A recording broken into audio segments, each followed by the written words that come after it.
好，这一节焦点我们要来关心，现在中日之间的关系真的是如履薄冰，而且中国商务部有最新的警告，说日本呢不要一面想赚钱，但是一面伤害人，所以不排除说会进一步的经济胁迫。我们就来看到，毕竟呢，日本首相其实高市早苗，哇，这段时间发生很多事，但是他上任才不到1个月，先是抛出了台湾有事论，那还有包含现在说2战以来的非核3原则，他锁定了第3条，不引进核武，那等于是说为美国在日本可以部署核武直接开绿灯。其实现在呢，这一连串的操作，您从图卡上的右半部，你也可以看到，包含了日本的前4位首相，现在是齐声批评哦。鸠山由纪夫跟野田佳彦他们是在野党，那岸田文雄、石破茂自家人自民党现在都不挺了。我们就来看到呢，杨老师您怎么分析说高市早苗其实他现在态度踩得非常的硬，甚至引来现在中国也下了这个最后通牒，但是他上任才不到1个月，然后4位首相悬崖勒马，但是高市会收手吗？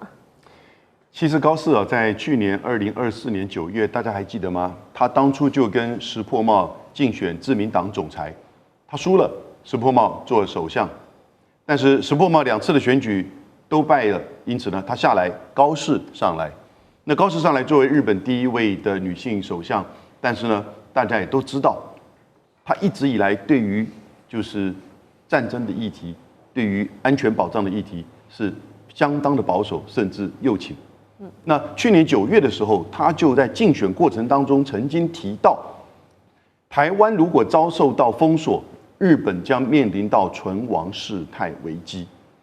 那个时候就有这样一个这个说法。所以为什么这一次在11月7号国会反对党的立宪民主党的冈田克也，他也做过外务大臣，他就拿了这一段文字，你讲过的，你现在做首相了，你是不是还这个立场？所以高市就跟他的一个对答当中，就把更具体的说，如果战舰发动战争，则日本出现存亡危机的事态，因此呢，就会启动安保3法当中的集体自卫权。这个其实让美国都很惊讶，防卫省的官员也都很惊讶，因为过去讨论所谓的集体自卫权，日本的出兵，如果不是本土防卫的话，一定是在美日安保之下对美军的行动采取基地或者是后勤的资源，就这样子而已。结果他现在是跳过美日安保，单干了。那这个东西当然就引起很大的这个质疑。那我们后来才了解，原来他这有个布局的，他的布局其实就11月20号，自民党里面他要求安全保障调查会开会，要修改安保3法。为什么？因为这里面定的非核3原则，而且要去提高军费，提早提高军费倍增，同时呢，可以去开放攻击性武器的出口，所以这几个要件，4个要件都在20号的时候讨论。那因此呢，就引起几个首相，那岸田文雄甚至他自己内阁的防卫大臣小泉进次郎也说，非核3原则不可以动。那这个我觉得很难，因为非核3原则在日本是很根深蒂固的。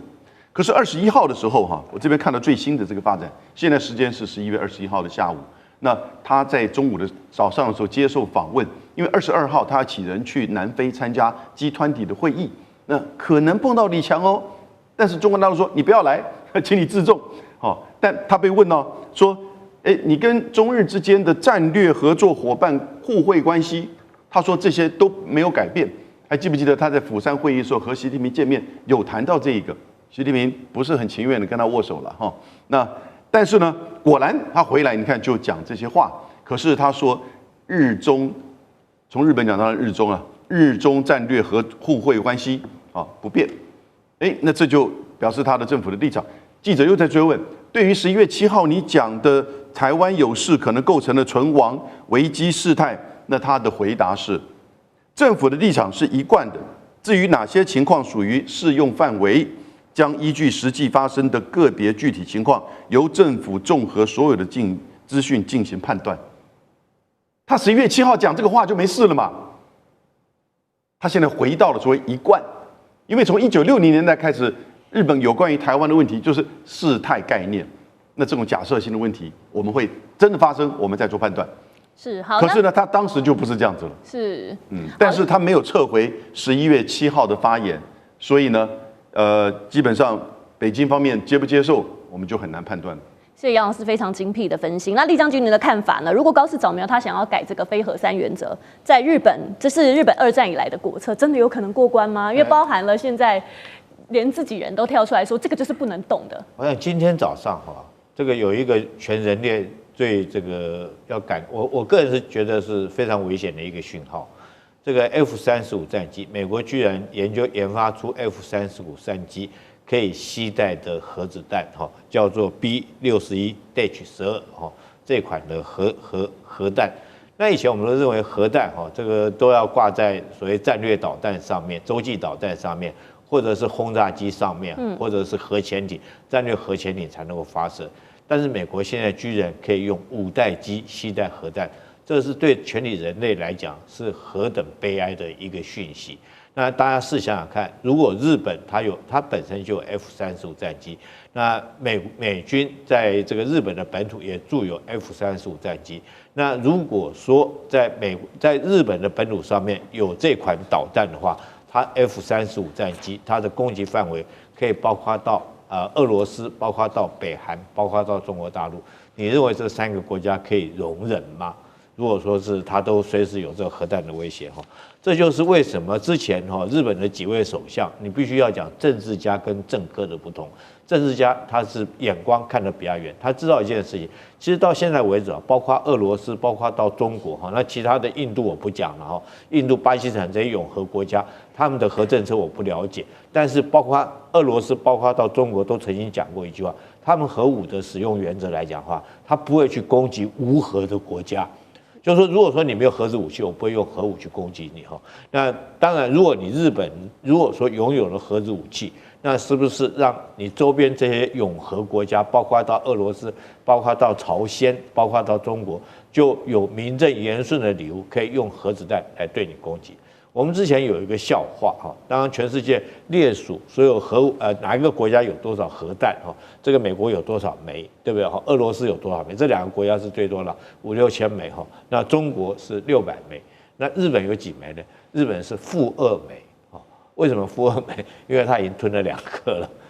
它之前也吞了，所以大家把它开玩笑说它-2枚。难道你日本来讲的话，经过长崎、广岛那次来讲，你是无核国家，但是美国照样去干你，那坏的是美国那个国家，不是其他的国家，不是中国，也不是俄罗斯。所以我希望日本来讲的话，应该认清楚这个事实是这样。你有了核子武器，对你来讲是祸不是福，因为让你周边的这些永和国家就有名正言顺的用核武器来打击你。因为我会担心你你现在如果里面你自己有一架 F-35战机，随时带个核弹就丢到我的这个国土上面来讲，那如果说打仗，我一定是互相保证毁灭，我一定要先将你核武摧毁掉那所以说，我觉得高市早苗但是高市早苗如果现在他这个一厢情愿，他一直向右靠，继续向右靠，继续向这方面来讲的话，我觉得以他来讲，既然已经提出来，而且今天很不幸的，他自民党里面的会议里面已经通过了要拥有引进可以引进核子武器，或者是有核的这种载具，包括核潜舰包括到这个可以带核弹的战机那如果说你的自民党你已经会议的通过，只等待明年来讲由国会来通过，那你自民党如果现在其他是在野党如果说不阻止这个法案来讲的话，它就可以引进核武。当然就日本来讲，他希望将自己置于一个核保护伞，美国的核保护伞之下。其实这种心态跟这个韩国是一样的可是我觉得，虽然说他这个北韩拥有核武器，所以韩国也希望说他可以在美国的核保护伞之下。但是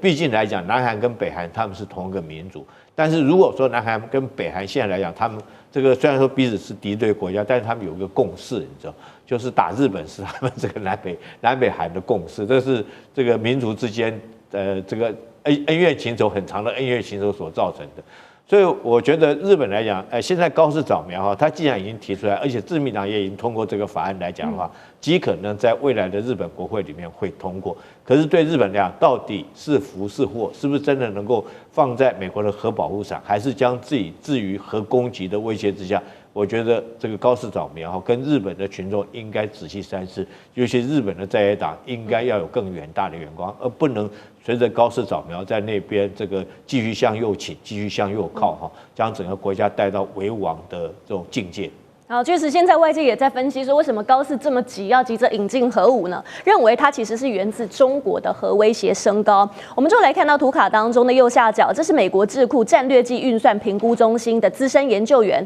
他说，日本最忧虑就是中国的核战力增强，尤其是中程弹道飞弹。这个射程虽然不到美国本土呢，但是覆盖了日本跟关岛。包含了东风26、东风27，还有新研发的惊雷1空基远程核导弹，其实都是针对亚洲地区主要目标的高精度攻击武器。请到张将军的专业来看，中国这一些高精度的导弹群，它对日本的威胁到底有多大？我认为这些不管东风26或东风27，它都是中长程的弹道飞弹。日本它只有战术武器，它没有战略打击能力。日本有没有核弹？没有。它有没有